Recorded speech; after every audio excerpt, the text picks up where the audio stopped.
चलो question number 13 से कहता है कॉल का इंडक्टेंस कितना दे रखा है 0.50 हेनरी। रेजिस्टेंस 100 ओम होगा, सॉरी वॉट लिखा गया, यहां पर रेजिस्टेंस 100 ओम है। Is connected to 240 volt source, मतलब ERMS 240 volt, frequency 50 hertz. What is the maximum current in the circuit या coil? I not E not by, अब सर्किट में क्या क्या है, रेजिस्टेंस है और इंडक्टर है, इसका मतलब LR सर्किट हो गया। तो LR सर्किट का इंपेडेंस क्या आ जाएगा, √R² plus XL means omega L का होल स्क्वायर। अब E नॉट चाहिए, E नॉट का वैल्यू RMS दे रखा हो तो √2 times of ERMS divided by √R² plus omega L का होल स्क्वायर हो गया। ERMS का वैल्यू कितना है 240, रेजिस्टेंस का वैल्यू, रेजिस्टेंस देखो यहां पर कितना दे रखा है 100, तो ये 100 हो गया।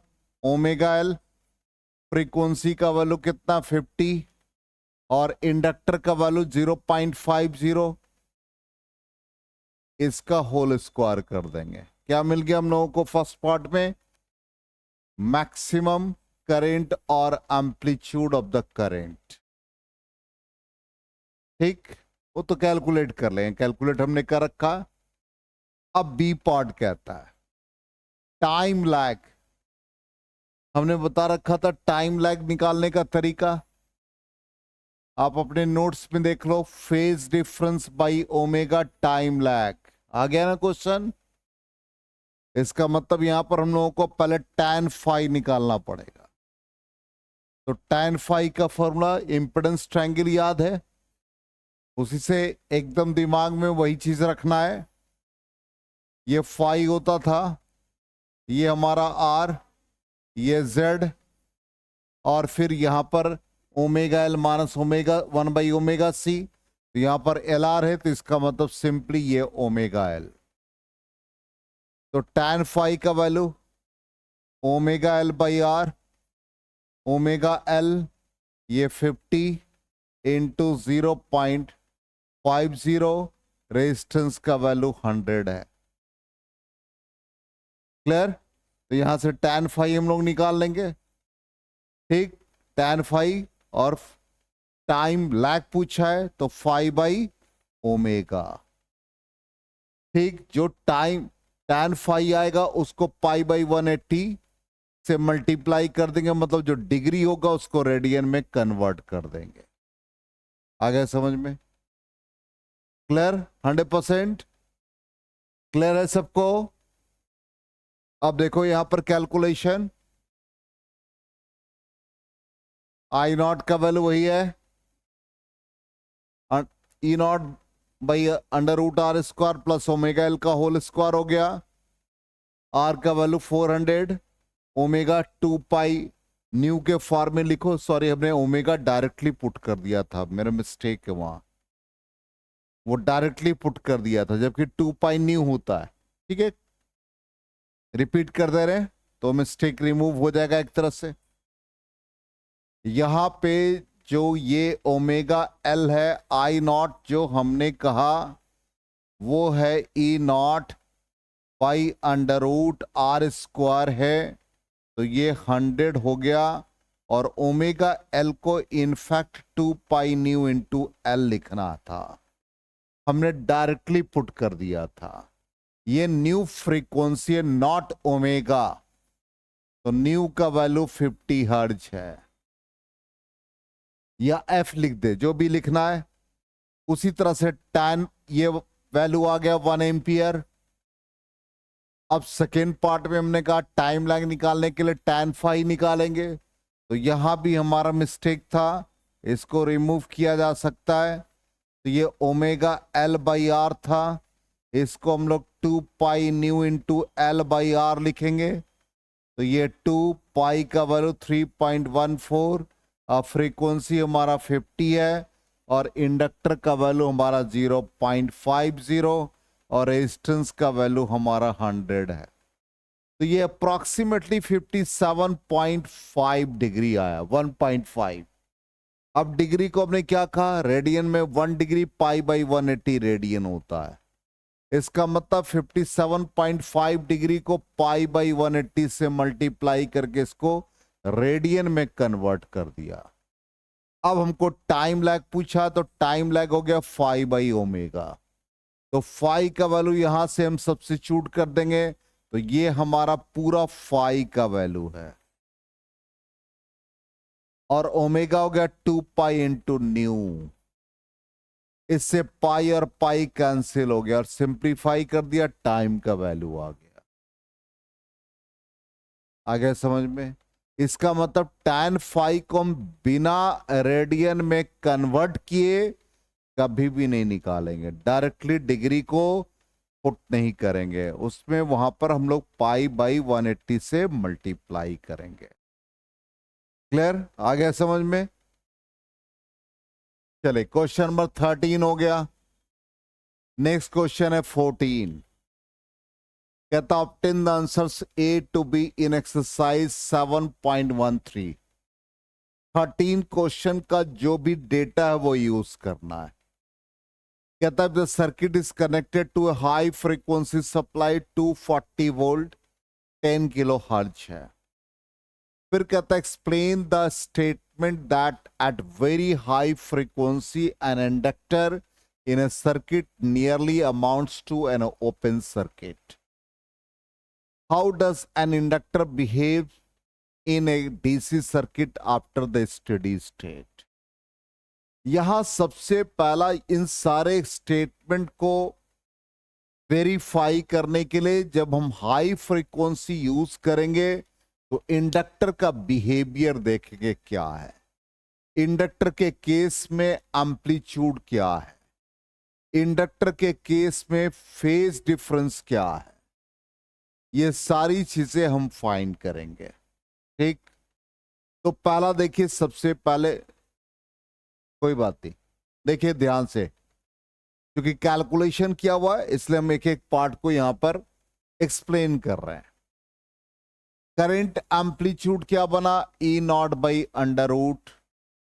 सर्किट कैसा है, 13 में दे रखा है एलआर सर्किट है, एलआर सर्किट है तो E not by under root R square plus omega L का होल स्क्वायर। सोर्स का वैल्यू दे रखा है 240 वोल्ट, आरएमएस वैल्यू तो √2 टाइम्स, रेजिस्टेंस वहां पर 10 ओम था।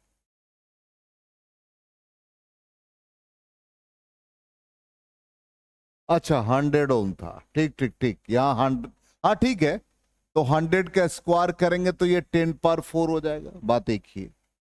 ठीक, प्लस 2 पाई न्यू आ गया, तो 2 पाई न्यू का होल स्क्वायर तो 4 pi square nu square L square, directly हो गया। अब वैल्यू सब्स्टिट्यूट किया तो इतना वैल्यू आया करंट एम्पलीट्यूड। ठीक, उसके बाद हमने क्या कहा, tan फाई निकालेंगे। जब tan फाई का वैल्यू निकालते हैं तो 100 पाई आता है, 100 पाई वेरी लार्ज। इसका मतलब tan का वैल्यू बहुत ज्यादा टेंड्स टू इंफिनिटी। इंफिनिटी का मतलब क्या हो गया, पाई बाई 2, इसलिए यहां पर tan फाई पाई बाई 2 के नियरली आ गया। अब कहता है कि आई नॉट यहां पर यदि ये वैल्यू बहुत ज्यादा है तो हाई फ्रीक्वेंसी पर काफी कम हो रहा है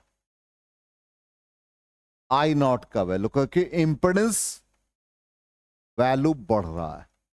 तब उस कंडीशन में क्या होगा, एल क्या होगा, एक तरह से ज्यादा रेजिस्टेंस ऑफर करने लगेगा। एक्सेल का वैल्यू काफी ज्यादा, रेजिस्टेंस ज्यादा ऑफर करेगा, इसका मतलब करंट एम्पलीट्यूड बहुत कम हो गया। करंट का फ्लो किसी सर्किट में जीरो हो जाए तो हम उसको क्या कहते थे? याद है जब हम लोग इक्विवेलेंट रेजिस्टेंस कैपेसिटेंस निकालते थे तो हम लोग जहां पर कनेक्शन नहीं होता था उसको ओपन सर्किट कह देते थे। बिल्कुल सिंपल, ऐसे समझ लो। हमने क्या किया, मान लो ऐसा एक सर्किट है, यहां रेजिस्टेंस है, यहां रेजिस्टेंस है, और सोर्स को इसके साथ कनेक्ट कर दिया। इसका मतलब ऊपर वाले रेजिस्टेंस के साथ कनेक्शन नहीं है। तो जब कनेक्शन नहीं, इसका मतलब उसमें करंट का वैल्यू जीरो है। तो हम इसको क्या कहते थे? Open circuit. ओपन सर्किट का मतलब करंट एम्पलीट्यूड बिकम जीरो, यही मतलब है, करंट का वैल्यू जीरो हो गया। तो जब एक्सेल काफी बढ़ जाएगा तो I not is equal to E not by XL. XL ज्यादा हो गया तो आई नॉट का वैल्यू कम हो गया, तो ऑलमोस्ट क्या हो गया, वो जीरो हो गया। ओपन सर्किट की तरह बिहेव कर रहा है। तो यहां पर क्या हो गया, कंडीशन क्या देखिए, बहुत ज्यादा फ्रीक्वेंसी। तो इंडक्टर कैसा हो गया, एक्सेल का वैल्यू बढ़ा दिया, एक्सेल बढ़ाने से क्या हो गया, करंट जीरो, ओपन सर्किट। अब कहता है कि डीसी सर्किट में इंडक्टर कैसा बिहेवियर करता है। तो डीसी सर्किट का फ्रीक्वेंसी जीरो। अब एक्सेल का वैल्यू होता ओमेगा एल, डीसी सर्किट में ओमेगा जीरो, एक्सेल जीरो। इसका मतलब there is no resistance offered by an inductor. किसी तरह का कभी भी वो एक्सेल ऑफर नहीं करेगा। जब रेजिस्टेंस ऑफर नहीं किया तो इसका मतलब हुआ कंडक्शन जैसे था वैसे रह गया। इसका मतलब एक्सेल किस तरह से बिहेव करेगा, एक कंडक्टर की तरह बिहेव कर। आया समझ में? क्वेश्चन को समझो पहले। क्वेश्चन कहता है कि जो भी डेटा एलआर सर्किट का वो आप यूज करो। यूज करने के बाद कहता हम फ्रीक्वेंसी को बढ़ा दिए, तो फ्रीक्वेंसी बढ़ाने से एम्पलीट्यूड ऑफ करंट पर क्या इफेक्ट पड़ा। ईएमएफ का करंट एम्पलीट्यूड के साथ क्या रिलेशन आया, इंडक्टर का बिहेवियर कैसा हो गया। तो हमने पहले स्टेप में एम्पलीट्यूड निकाला, एम्पलीट्यूड निकाल करके देखा भाई क्या वैल्यू है। तो 1.08 divide by 100 less than 1 ampere, बहुत कम करंट का फ्लो हुआ। फिर फाई निकाल करके देखा, फाई निकाल करके देखा तो phi nearly 290 degree, tan phi 90 degree, बहुत ज्यादा हो गया। इसका मतलब एक्सेल का वैल्यू बहुत ज्यादा। तो I not is equal to E not by XL, तो करंट का वैल्यू काफी कम। काफी कम क्या इंडिकेट कर दिया कि करंट का फ्लो बंद हो गया। बंद होने का मतलब क्या हो गया, ओपन सर्किट की तरफ बिहेव किया। क्लियर? अब डीसी सर्किट में आ जाए तो डीसी सर्किट में क्या कहता है, ओमेगा एल। ओमेगा एल मतलब ओमेगा का वैल्यू डीसी सर्किट में जीरो, इसका मतलब एक्सेल जीरो। इंडक्टर लगा दोगे तो कोई इफेक्ट नहीं होगा, इसका मतलब वहां से कंडक्शन होने लगेगा।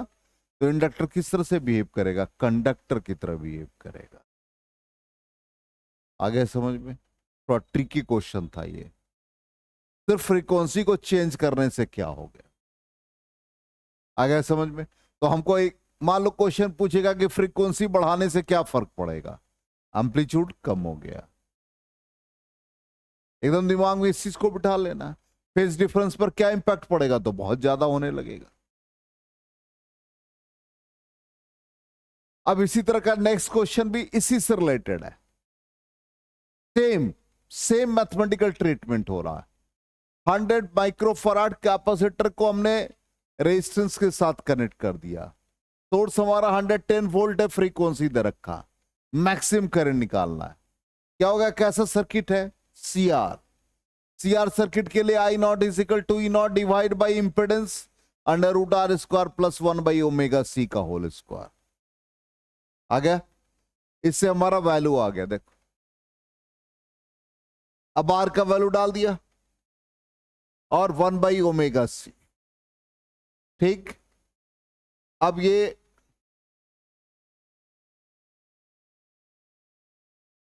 डिनोमिनेटर में होगा क्वांटिटी। चलिए वो मिस्टेक है, कोई बात नहीं, थोड़ा टाइपिंग मिस्टेक पता चलना चाहिए क्या होता रहता। ये हम लोग 1/ω, तो 2π न्यू, और ये c ω/c का होल स्क्वायर, ये वैल्यू हो जाएगा।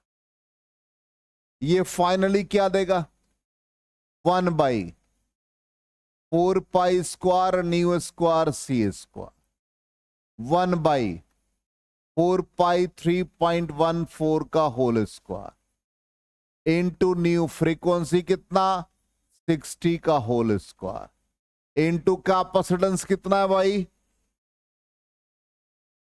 कैपेसिटेंस का वैल्यू 100 इंटू 10⁻⁻⁶ का होल स्क्वायर। इसको सिंप्लीफाई कर लेंगे, ये पूरा क्वांटिटी डिनोमिनेटर में आएगा, मतलब ये ऐसे लिख देते -1। ठीक, इसको सिंप्लीफाई करते, देखो ध्यान से बात इतनी, इसको सिंप्लीफाई किया तो 3.24 एम्पियर आ गया, बस ही निकाल लेंगे। अब फिर नेक्स्ट स्टेप में क्या पूछ रहा है, टाइम लैग। तो tan phi का मतलब क्या हो गया, सीआर सर्किट। तो tan phi क्या बन गया, XC/R।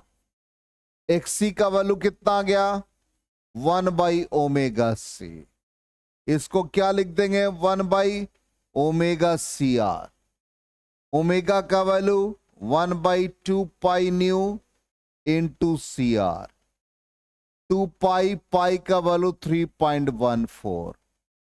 फ्रीक्वेंसी का वैल्यू कितना है भाई, 60 है। कैपेसिटेंस का वैल्यू 100 पिकोफराड 10⁻⁻⁶। रेजिस्टेंस का वैल्यू डाल देंगे 40। इसको सॉल्व करेंगे तो ये सॉल्व करके करीब करीब यहां पर ये एक्चुअली लिखना चाहिए था tan। तो ये tan जो भी वैल्यू आ रहा 33.5 डिग्री, तो 5 बिकम्स, बातचीत नहीं भाई, 33.5 डिग्री। अब इसको हम लोग रेडियन में कन्वर्ट कर देंगे, 33.5 इंटू π/180 रेडियन, और टाइम लैग कहता 5/ω। तो ये 33.5 इंटू π/180, और ओमेगा क्या हो रहा है भाई, 2π न्यू।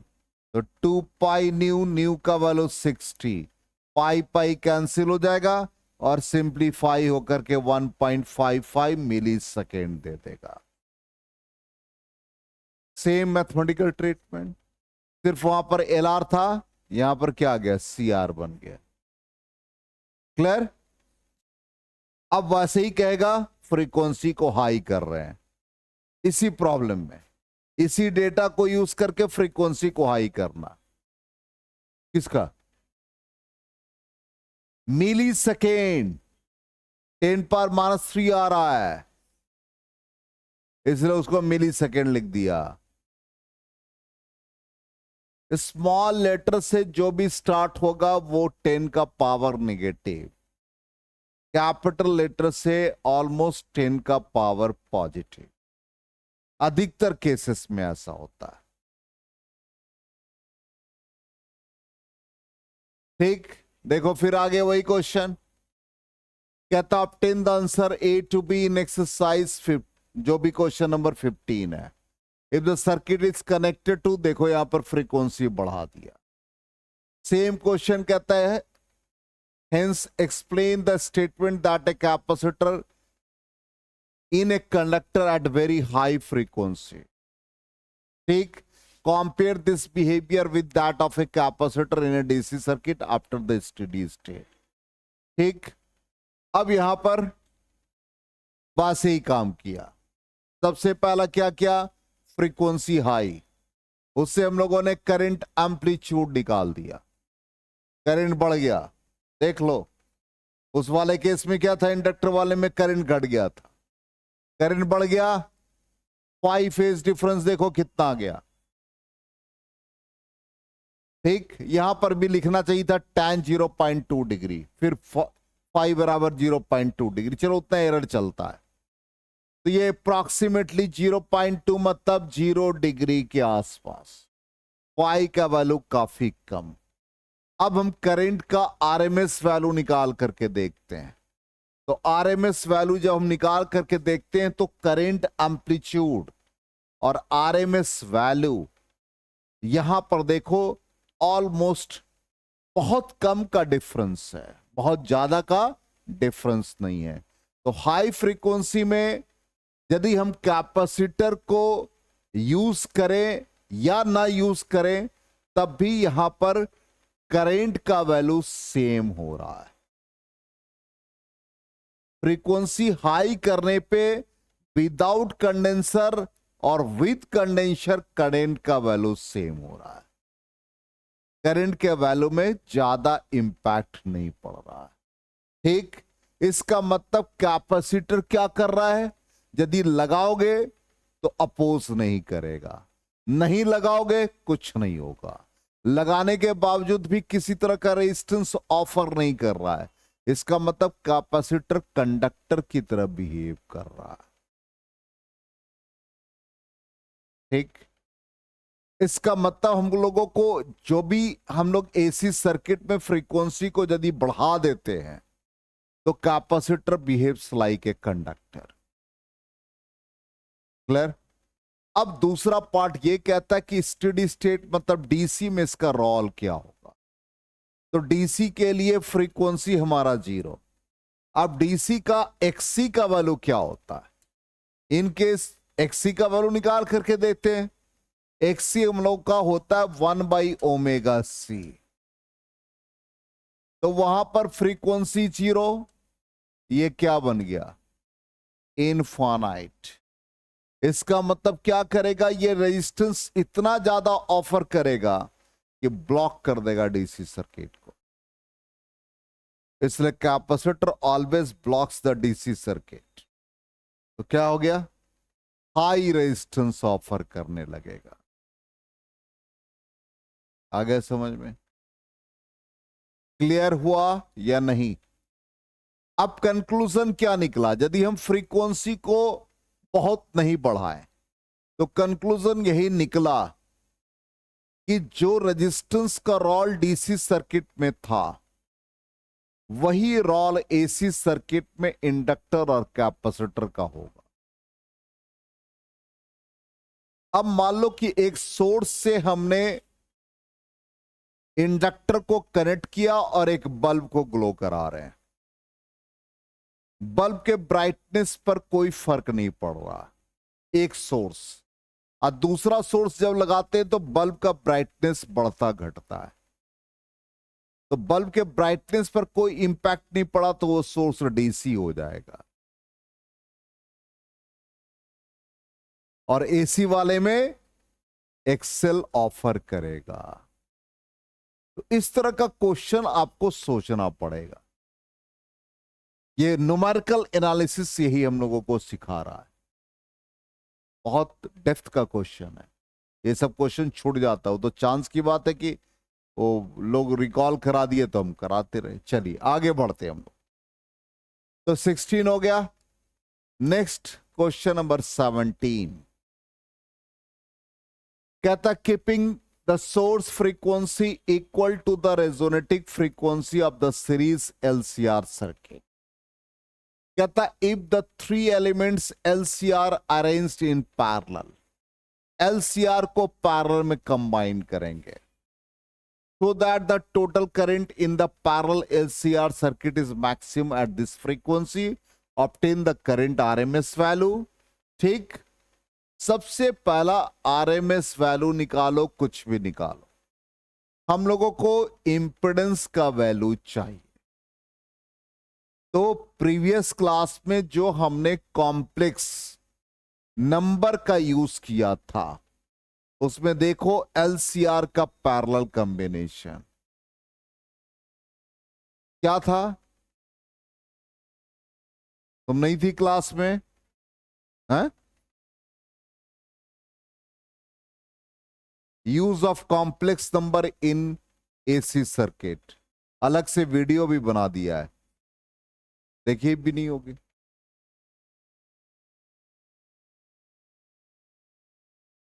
क्या था, कोई बताओगे? हमने बताया था कि रेजिस्टेंस के केस में इंपेडेंस आर के इक्वल, इंडक्टर के केस में जल्दी से बता दो जे ओमेगा एल था, कैपेसिटर के केस में जे ओमेगा सी। अब यहां पर inductor, capacitor, resistor, inductor, capacitor और रेसिस्टर तीनों कंबाइंड फॉर्म में through an alternating source of EMF, inductor, capacitor, resistor तीनों पैरेलल है।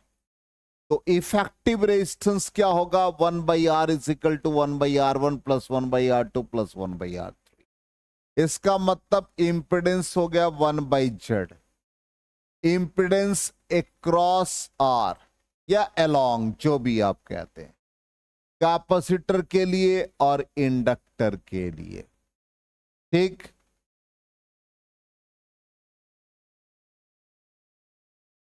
इसका वैल्यू कितना है? 1/R।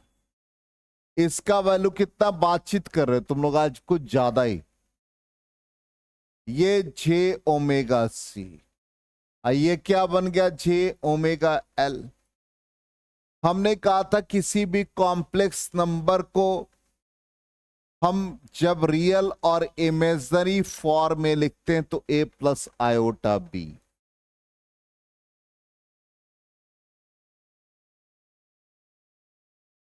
हाँ,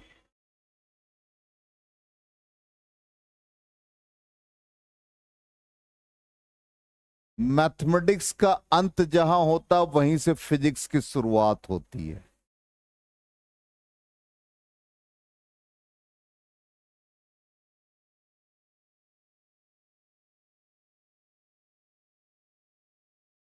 पूरे मैथमेटिक्स के इंटायर सिलेबस को, आपकी जितनी भी किताबें हैं मैथमेटिक्स के, सिर्फ एक बार बनाना पड़ेगा। उसके बाद मैथमेटिक्स की दुकान बंद हो सकती है फिजिक्स के फैकल्टी जब पढ़ाने लगे तो। क्योंकि वो एनालिटिकली प्रॉब्लम को सॉल्व करता है। इसलिए आप देखोगे जितने टेक्नोक्रेट उनका मैथमेटिक्स बहुत स्ट्रांग होगा। रीजन वही है, वो यूज करते हैं हर सर्किट में, तो उनके दिमाग में एक्टिविटी बढ़ती जाती है। अब मैथ्स वाले अप्लाइड में रहते, मतलब एक तरह से प्योर मैथमेटिक्स पढ़ के छोड़ देते हैं, एप्लीकेशन पे वो नहीं जाते हैं। हम लोग एप्लीकेशन पे आ रहे हैं।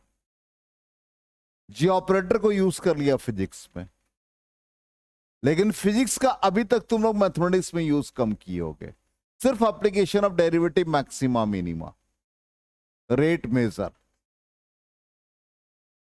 ठीक है, बस वहीं पर यूज होता और कहीं नहीं होता है। अब ऐसे तुम्हारा एक टॉपिक है एरिया बाउंडेड रीजन, तो एरिया बाउंडेड रीजन यदि हम फिजिक्स अप्लाई करने लगेंगे तो पैराबोला, हाइपरबोला और एलिप्स सबको ले लेंगे हम कंबाइंड फॉर्म में, तो वहां पे फिजिक्स का एप्लीकेशन बढ़ जाता है। चलिए कोई बात नहीं। अब यहां पर ए प्लस आयोटा बी तुम्हारे लिए बता रहे हैं, नहीं तो ये पढ़ा चुके हैं। इसको इस फॉर्म में लाना, तो आयोटा यूज नहीं कर रहे हैं, हम लोग जे यूज कर रहे हैं। ये हो गया रियल पार्ट जिसमें जे और आई नहीं है, और इसको हम लोग लिखते हैं इमेजिनरी पार्ट। जब इसका मैग्नीट्यूड निकालना होता है तो ये होता अंडर रूट रियल पार्ट का स्क्वायर प्लस इमेजिनरी पार्ट का स्क्वायर। तुमको सिर्फ ये याद रखना है। कैसे आया वो सिखाया था। आप बायो वाले को याद रखना है रिजल्ट, इनको याद रखना कैसे आया था, क्योंकि ये यूज करते हैं। अब हम ऐसे ही लिखे, देखो वैल्यू डाले, आर की जगह आर डाले, ठीक। कैपेसिटर की जगह पर देखो क्या लिखा, 1/j⍵c। इंडक्टर की जगह पर 1/1/j⍵l, तो ऊपर चला गया j⍵l। हमको इस फॉर्म में लाना JB, तो ये तो A है 1/r, इस दोनों में J कॉमन लेना है, ठीक। तो ये इसके डिनोमिनेटर में J है, ये डिस्टर्ब करेगा, हमको इसको नोमिनेटर में ले जाना है। इसको नोमिनेटर में ले जाने के लिए J से मल्टीप्लाई और J से डिवाइड आ गया। अब यहां पर एक चीज और याद रखना है कि J स्क्वायर का वैल्यू -1, तो नीचे J स्क्वायर आ गया, तो ये क्या दे देगा, -ωc, तो 1/r। इसको पहले लिख देते हैं, ये क्या बन गया, j⍵c। अब J कॉमन आ गया, यहां पर लिख रहे हैं, तो 1/z is equal to 1/r plus J common, ω_l minus 1/ω_c। अब क्या कहता, देखो आ गया इसी फॉर्म में, तो Z मॉडुलस मतलब मैग्नीट्यूड, तो 1/z का मैग्नीट्यूड या तो ऐसे लिखो या Z में लगाओ, बात एक ही है। अंडर रूट क्या कहता, रियल पार्ट का स्क्वायर, तो 1/r का स्क्वायर प्लस क्या बन गया, ω_l माइनस 1/ω_c का होल स्क्वायर। क्लियर, 100%। यही रिजल्ट आ गया। हाँ बस हम लास्ट इसी को हम जान गए थे, इसलिए। और तुम लोग मेरे रिक्वेस्ट पर आए, उसके लिए थैंक्स यार।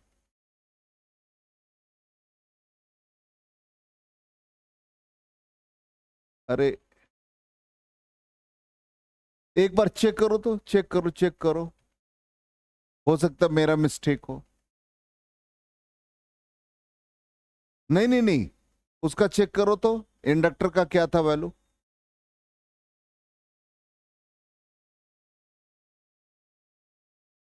चेक करो, चेक करो जल्दी से। अच्छा,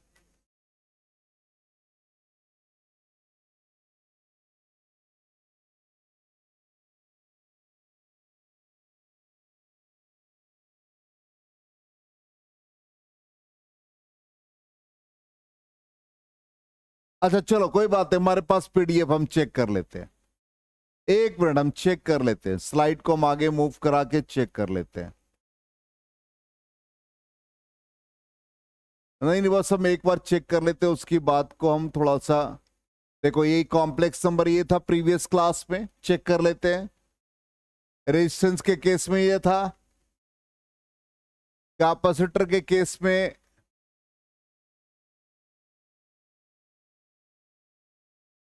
और इंडक्टर के केस में। इंडक्टर में j⍵l था, बिल्कुल सही कहा था इसने। ठीक ठीक ठीक, हम उसको वापस आ जाते हैं। इंडक्टर के केस में Z is equal to j⍵l, कोई बात नहीं,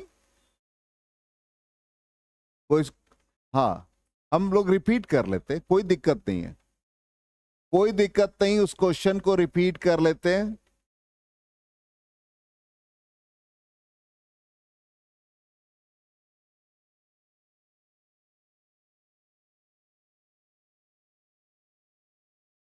सेवनटीन था ना,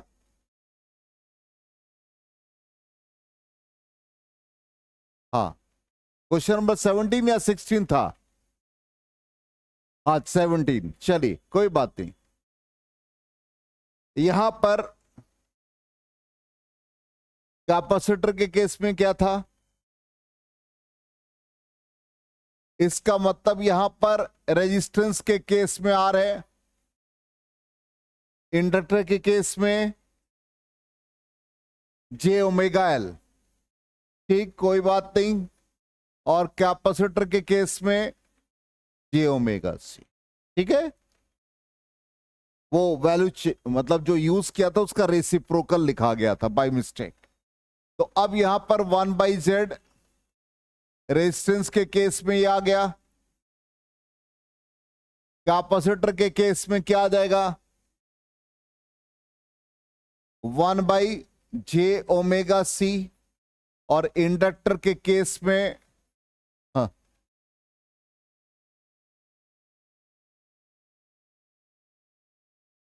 हाँ ठीक है, जे ओमेगा सी यहां,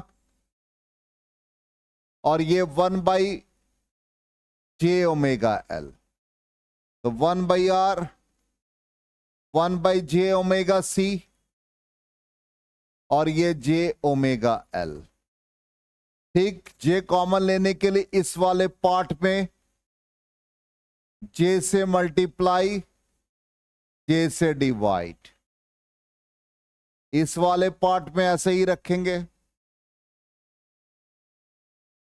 तो यही तो लिखा था।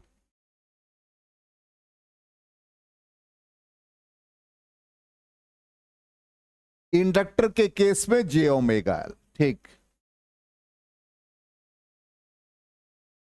ठीक है, और ये 1/j ओमेगा सी। तो यहां पर ये वैल्यू चेंज हो जाएगा।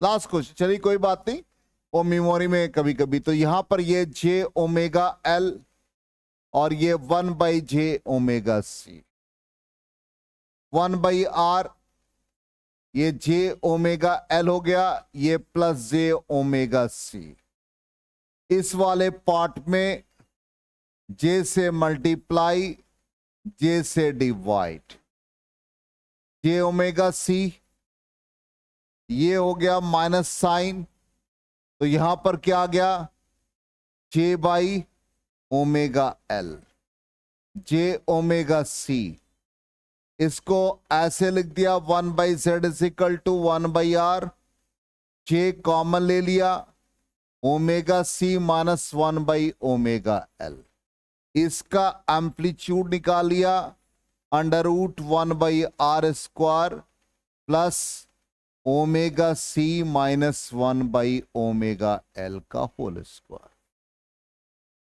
ठीक। वो रेसिप्रोकल में कंफ्यूजन हो गया, तो ये रिजल्ट आ गया, ठीक। अब कहता obtain the current RMS value, तो इस कंडीशन में क्या, जब हमारा ओमेगा ओमेगा आर के इक्वल होगा तो उस कंडीशन में 1/z इंपिडेंस मिनिमम, तो z का वैल्यू मैक्सिमम, तो करंट एम्पलीट्यूड मिनिमम होगा, इसका मतलब एट रेजोनेंस करेंट्स मिनिमम होगा जब omega is equal to omega R. तो क्वेश्चन नंबर 17 तक कर लिया, ठीक है। कुछ और क्वेश्चन ऐड करेंगे और कल की क्लास में इलेक्ट्रोमैग्नेटिक वेव्स भी स्टार्ट होगा। इन लोगों का टेस्ट है, इसलिए आज यहीं तक।